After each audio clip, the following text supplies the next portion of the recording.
So this is inventory turnover ratio. Inventory turnover ratio sir ये होता क्या है? मैंने कहा वही आपको मीनिंग समझाने हैं मैंने।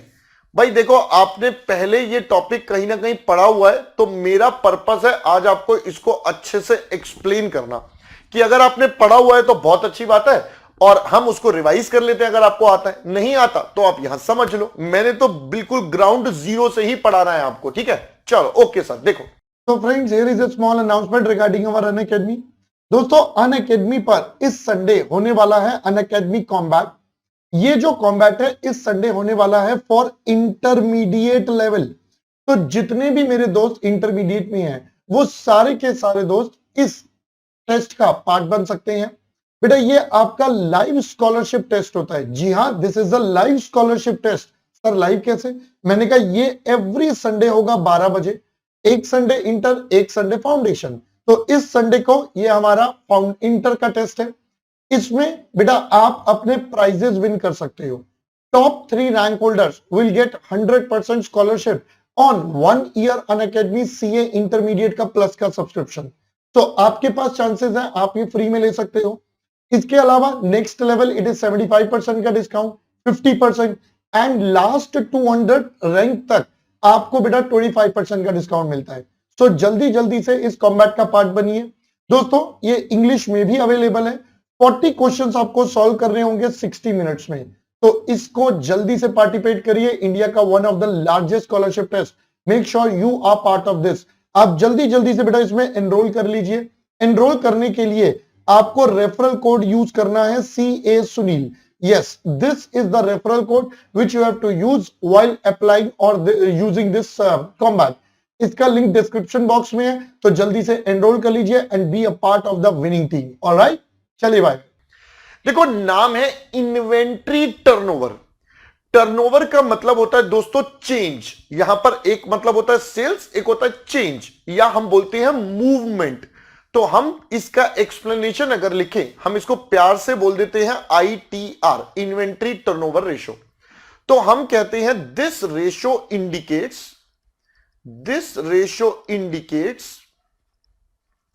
The number of times goods has moved out of the stores. Goods has moved out of stores. इसका मतलब ये कहते हैं कि कितनी बार हमारा गुड्स में मूवमेंट हुई है। How many times our goods has moved out of our stores. कितनी बार हमारा गुड्स बाहर गया है। इसको हम बोलते हैं टेक्निकली इन्वेंट्री टर्नओवर रेशो। अभी मैं आपको इसका एक एग्जांपल भी दूंगा, जिसमें पहले एक बार एक्सप्लेनेशन कंप्लीट कर लेता हूं। राइट, देखो ये बता रहा है कितनी बार गुड्स गया। तो बताओ अगर ये रेशियो ज्यादा है, if inventory turnover ratio is higher, तो इसका मतलब गुड्स जल्दी जल्दी मूव करता है, फास्ट मूव करता है।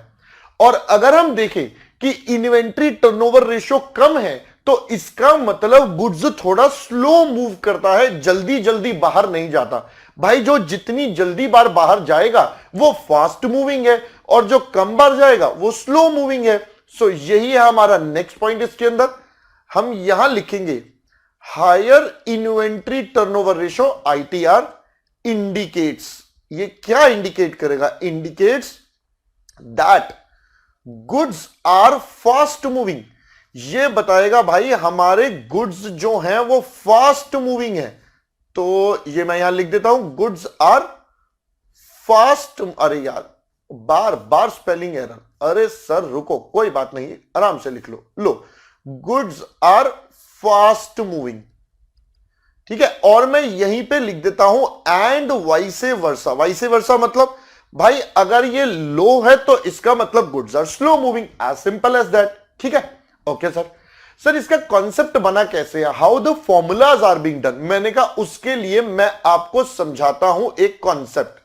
उस कॉन्सेप्ट से हम समझ लेंगे हमारे पास फॉर्मूले कैसे बने हैं। ठीक है, हाँ सर आप बता दो ये क्या बना रहे हो सर। मैंने कहा रुको तो बनाने तो दो, तुम तो टाइम ही नहीं देते, बस मुझसे क्वेश्चन पे क्वेश्चन पूछते रहते हो। भाई समझो तो सही। हाँ सर ये है हमारा purse. Yes, this is our wallet. तो देखो वॉलेट में क्या होता है, पैसे आते हैं, ये हमने पहले भी सीखा था। Yes, there is inflow and then there is outflow of expenses, जो हमें पैसे खर्च करने हैं। तो वॉलेट की अगर हम बात करें, पैसे आएंगे और पैसे जाएंगे। हां सर, ये तो हमें भी पता है। जी हां, चलो हम इस एग्जांपल से पूरा का पूरा टॉपिक समझते हैं। मैंने कहा मान लो जी, मान लो मेरा टोटल खर्चा 500 रुपए का है इन अ मंथ। मान लो मेरा टोटल एक्सपेंस जो है 500 रुपीज है इन अ मंथ, ठीक है।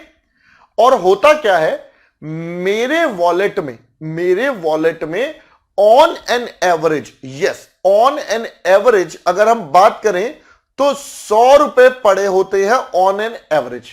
तो अब आप मुझे बताना जरा सोच के, मेरे को टोटल खर्चा करना है 500, मेरे वॉलेट में होते हैं एवरेज 100 रुपए। इसका मतलब सर, इसका मतलब यह है मेरे वॉलेट में, yes if I am talking about wallet, इसका मतलब वॉलेट में 100 रुपए आएंगे और 100 रुपए जाएंगे। यस और नो, 100 रुपए आए 100 रुपए गए, क्योंकि हमारा तो एक खर्चा है। बताना कितनी बार 100 रुपए आएंगे।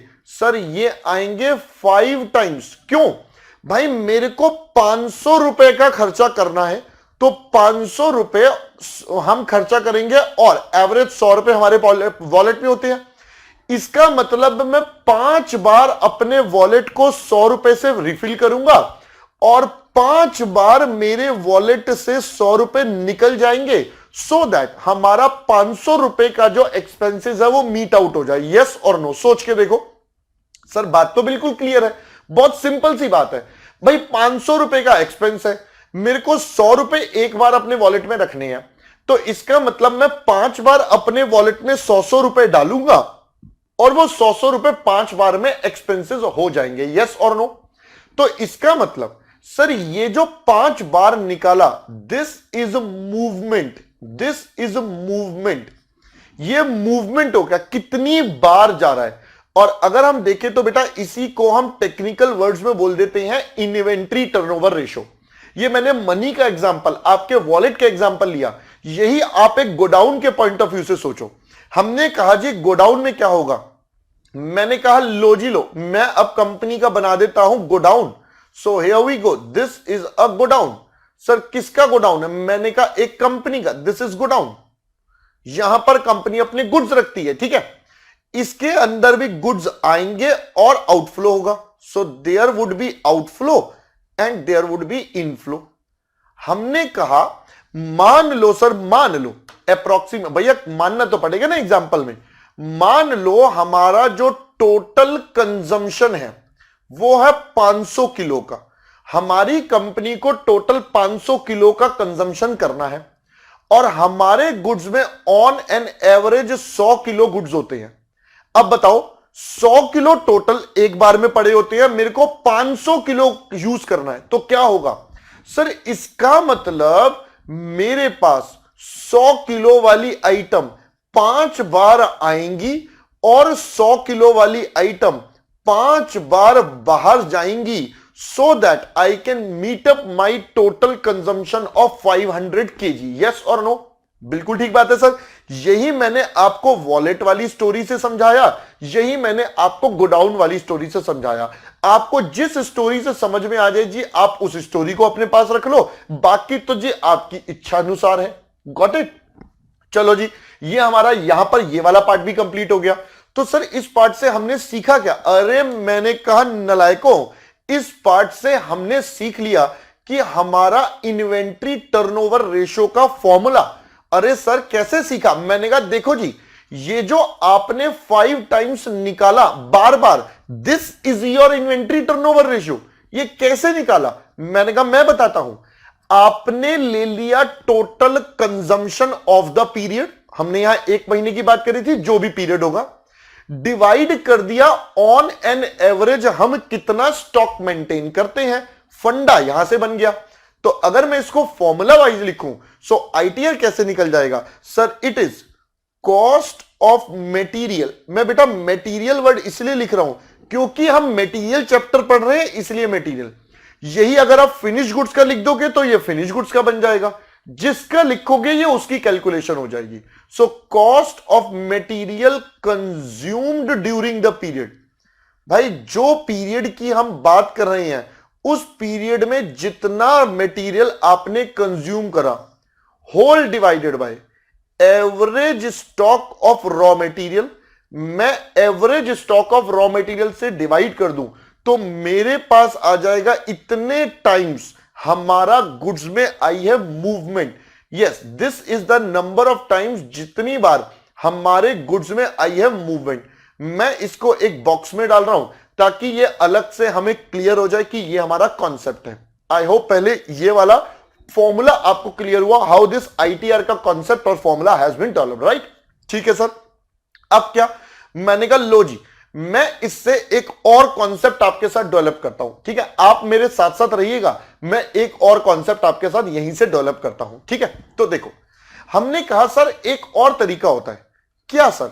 मैंने कहा अगर मुझे निकालना है अपना एवरेज स्टॉक, मुझे निकालना है एवरेज स्टॉक, तो मैं कैसे निकालूं? मैंने कहा लो सर मैं बता देता हूं। आपने बोला सर बताओ, मैंने कहा देखो एवरेज स्टॉक कैसे निकलेगा, या मैं आपको डायरेक्ट कॉन्सेप्ट ही बताता हूं। चलो सुनो जरा, मैं आपसे पूछता हूं बताओ भाई मेरे गोडाउन में गुड्स कितने पीरियड तक रहते हैं? What is the time duration कि मेरे गुड्स गोडाउन में रहेंगे? इसका मतलब I am going to find out inventory holding period. मेरे गोडाउन में गुड्स कितने टाइम तक मैं होल्ड करता हूं, दिस इज द कॉन्सेप्ट। हां सर ये कॉन्सेप्ट है। मैंने कहा देखो मैं ये कहता हूं भाई on an average this is the stock of raw material we keep, right? हम इतना स्टॉक मेंटेन करते हैं, ये हमें बेटा कंपनी के डेटा से मिल जाएगा। मैं इसको डिवाइड कर दूं cost of material consumed divided by 365। सोचो जरा मैंने ये क्या निकाला, या मैंने ये क्या निकाला? मैंने निकाला एक दिन में कितना रॉ मटेरियल कंज्यूम होता है। भाई मैंने कहा सुनो, मैंने कहा मेरी पर्स में 100 रुपए पड़े होते हैं और मैं ऑन एन एवरेज एक दिन में 20 रुपए का खर्चा करता हूं। सोचो जरा, मेरे पर्स में 100 रुपए पड़े होते हैं एवरेज और मैं एक दिन में 20 रुपए का खर्चा करता हूं। इसका मतलब सर मैं अपने पर्स में 5 दिन के एक्सपेंसेस का पैसा रखता हूं, यस और नो? सोचो जरा, मेरी पॉकेट में ऑन एन एवरेज 100 रुपए, एक दिन का खर्चा 20 रुपए। इसका मतलब ऑन एन एवरेज मैं अपनी पॉकेट में 5 दिन का एक्सपेंसेस मेंटेन करता हूं। तो दोस्तों मैंने यही यहां पर निकाला है इन्वेंट्री होल्डिंग पीरियड। ये हो गया हमारा एवरेज स्टॉक या मेरी पॉकेट के एवरेज पैसे, ये एक दिन का खर्चा मैंने डिवाइड करके निकाल दिया इतने दिन का। सर अब बुक में तो कुछ और फॉर्मूला है, हां अब इसको बुक वाले फॉर्मूले में कन्वर्ट कर देते हैं। ये इसका सिंपलेस्ट लॉजिक है समझने का। अब देखो हम बुक के लिए क्या करेंगे, ये 365 को मैं भेज देता हूं न्यूमरेटर में और इस न्यूमरेटर को ले आता हूं डिनोमिनेटर में। तो देखो ये क्या बन जाएगा, ये बन जाएगा 365 divided by cost of material consumed whole divided by average stock of raw material. Sir मैंने ना थोड़ा सा गणित का यूज कर दिया, yes I have used mathematics का थोड़ा सा फंडा, जहां पर मैं इस वाले डिनोमिनेटर को बना दिया न्यूमरेटर, ऑब्वियसली बनता है, और ये वाला न्यूमरेटर बन गया डिनोमिनेटर। अब देखो जरा अगर हम इसको लिखें तो सर ये ना कुछ जाना पहचाना लग रहा है, cost of material consume divided by average stock. जी हां दोस्तों, ये है जाना पहचाना हमारा इन्वेंट्री टर्नओवर रेशो। तो यहां से हमने बना दिया इन्वेंट्री होल्डिंग पीरियड का कॉन्सेप्ट। अब ये तो मैंने बनाया डेज में, सर अगर हम इसको प्रॉपर तरीके से लिखे फॉर्मूला शेप में तो this is inventory holding period. Sir इसको कैसे लिखेंगे? देखो जी मैंने ऊपर डे वाइज करा है, आप इसको डेज में निकाल सकते हो, आप इसको वीक्स में निकाल सकते हो, आप मंथ में निकाल सकते हो, जैसा आप निकालना चाहते हो ऊपर अकॉर्डिंगली वैल्यू ले लोगे और आप इसको डिवाइड कर दोगे इन्वेंट्री टर्नओवर रेशो से। और ये लॉजिक कैसे बना ये मैंने आपके लिए ऊपर पूरी एक्सप्लेनेशन दे दी है कि how this concept has been developed. ये सर बना कैसे है, ये मैंने आपको ऊपर पूरा एक्सप्लेनेशन दे दिया है, राइट? हाँ सर,